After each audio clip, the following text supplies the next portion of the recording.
మనం దాదాపుగా ఒక 500 రూపాయలు ఒక ఎకరానికి ఛార్జ్ చేస్తా ఉన్నాం. సో ఇంకా దీంట్లో ఏ రకాల మందులు దీంతో మనం కొడతాం? టోటల్ అన్ని రకాల ఫెర్టిలైజర్ మందులు స్ప్రే చేయొచ్చు. అన్ని రకాల ఫెర్టిలైజర్ మందులు స్ప్రే చేయొచ్చు. జనరల్ గా ఇప్పుడు అంటే ఏ రకమైన మందు అయినా సరే 500. ఏ రకమైన అంటే జనరల్ గా ఫెర్టిలైజర్ మందులు టోటల్ వచ్చేసి 500 ఎకరానికి తీసుకుంటాం. ఎకరానికి అంతే చార్జెస్.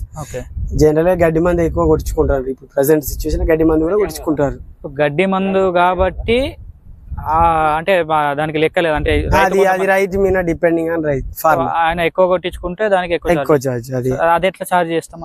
అది ఏంటంటే ఫార్మర్ మేము ఇప్పుడు నార్మల్ గా ఎకరన్నర ఒక ట్యాంక్ కొడుతుంది. అది 17 లీటర్ ట్యాంక్. 17 లీటర్ల ట్యాంక్ ఎకరన్నర వస్తుంది. ఒక్కసారి వస్తుంది. అయితే ఫార్మర్ ఎట్లా ఉంటుంది అంటే గడ్డి మందు అది పడుతుందో పడదు అనే డౌట్ అనేది ఉంటది కాబట్టి ఏం చేస్తారు ఫార్మర్ ఎకరానికే అది ట్యాంక్ కొట్టమంటారు. ఎన్ని ట్యాంకులు కొట్టమంటే అంత రేట్ అయిపోతుంది అంతే. ఫార్మర్ డిపెండింగ్ ఆన్ ఫార్మర్ గడ్డి మందుకు సంబంధించి. మన డ్రోన్ లో మెయింటెనెన్స్ ఏముంటది? మెయింటెనెన్స్ అంటే వింగ్స్ ప్రొపల్లర్స్ చెట్లకు తాకితే ఖరాబ్ కావాలి. క్రాష్ ల్యాండింగ్ అయితే తప్ప 90% ఉండదు. ఇప్పుడు బ్యాటరీస్ అనేటి అవి 300 to 400 ఎకర్స్ వస్తాయి అంతే బ్యాటరీ లైఫ్. అంటే అది మనం నెల రోజుల్లో చేసుకో 10 సంవత్సరాలు మన డిపెండింగ్ మన మీద ఆధారపడి ఉంటుంది. ఓకే. సో ఇంకా ఇట్లా అంటే పర్లేదు ఇట్లా డ్రోన్ తీసుకొని మనం ఉపాధి పొందడానికి ఆస్కారం పర్లేదు, కానీ కొంచెం రిస్క్ అనేది ఖచ్చితంగా ఉంటుంది ఇందులో. రిస్క్ అనేది ఎలాంటిది అంటే ఆపరేటింగ్ పర్ఫెక్ట్ చేయాలి. ఉన్నది చూసారు కదా ఫార్మర్స్ కి సంబంధించి ఒకరి మీద ఒకరు వస్తారు, వాళ్ళతోటి కమ్యూనికేషన్ ఉండాలి, బాగుండాలి అట్లా అన్నట్టు. ఆ విధంగా మనకు ఒక ఏరియాకి వెళ్ళినప్పుడు ఎన్ని ఎకరాలు ఉంటే ఎంత మనీ వచ్చేలాగా ఉంటే మనకు గిట్టుబాటు అవుతుంది? మినిమం ఇప్పుడు వెహికల్ ఉంది, టోటల్ మేము జనరేటర్ 2 మనుషులు ఉంటాం కాబట్టి మినిమం 10 acres ఉంటేనే వెళ్తాం. ఎక్కడ అది ఒక్కరిదే కావచ్చు, 2-3 ఫార్మర్దే కావచ్చు. సో ఫార్మర్స్ అనే వాళ్ళు వాళ్ళతోని మిగతా 10 ఫార్మర్స్ కలిపి మనం చేసుకుంటాం. అవును, అదొకటి. సో కంపల్సరీ మనకి డ్రోన్ తో 2 వ్యక్తులు ఉండాలి, ఖచ్చితంగా ఉండాలి. 2 వ్యక్తులు ఉంటే మనం డ్రోన్ ఆపరేట్ చేసుకుంటాం అంతే. ఓకే. సో మీరు చూసుకోవచ్చు కింద ఎట్లా మన కింద కూడా ఆ స్ప్రే అనేది ఎట్లా స్ప్రే అవుతుంది కింద.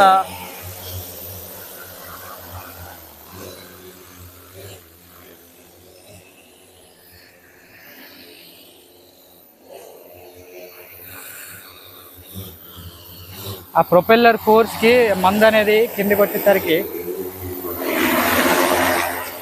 ఆ గాలితోని మన ఈ దోమలు కానీ ఏమైనా చీడ పురుగులు ఏమైనా ఉన్నా కూడా వెళ్ళిపోయే అవకాశాలు చాలా ఎక్కువగా ఉన్నాయంట.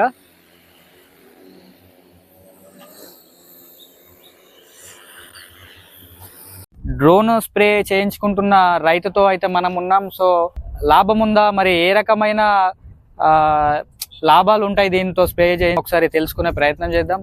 సో నమస్తే సార్, మీ పేరండి? నా పేరు బక్కయ్య. బక్కయ్య. మనం ఉన్న గ్రామం ఏంటిది? బత్కెపల్లి, పెగడపల్లి మండలం, జగిత్యాల జిల్లా. సో మీరు ఇంతకు ముందు ఎప్పుడైనా డ్రోన్ తో స్ప్రే చేయించుకున్నారా? పోయిన సంవత్సరం చేయించుకున్నారు.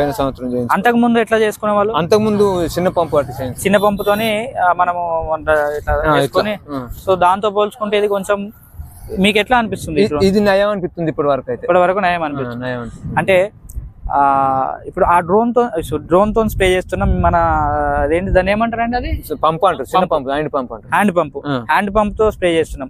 దానికి దీనికి తేడా ఏంటి అంటే మీకు? తేడా ఏం లేదు, దానికి తేడా ఏం లేదు. దీంతో కొంచెం మంచిగా అనిపిస్తుంది, కొంచెం కష్టం సుధా తక్కువ అనిపిస్తుంది, కష్టం తగ్గుతుంది.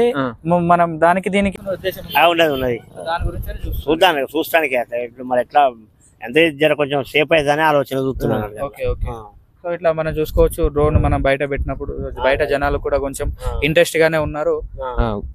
మొత్తానికైతే రైతులు చెప్పేది ఏంటంటే మన హ్యాండ్ పంప్ తో కంటే ఈ డ్రోన్ తోని స్ప్రే చేయించుకోవడం చాలా ఉపయోగకరంగా ఉంది, మరియు కష్టం లేకుండా జరిగిపోతుంది, ప్లస్ ఖర్చు కూడా తక్కువగా ఉందని చెప్పి తెలియజేస్తున్నారు.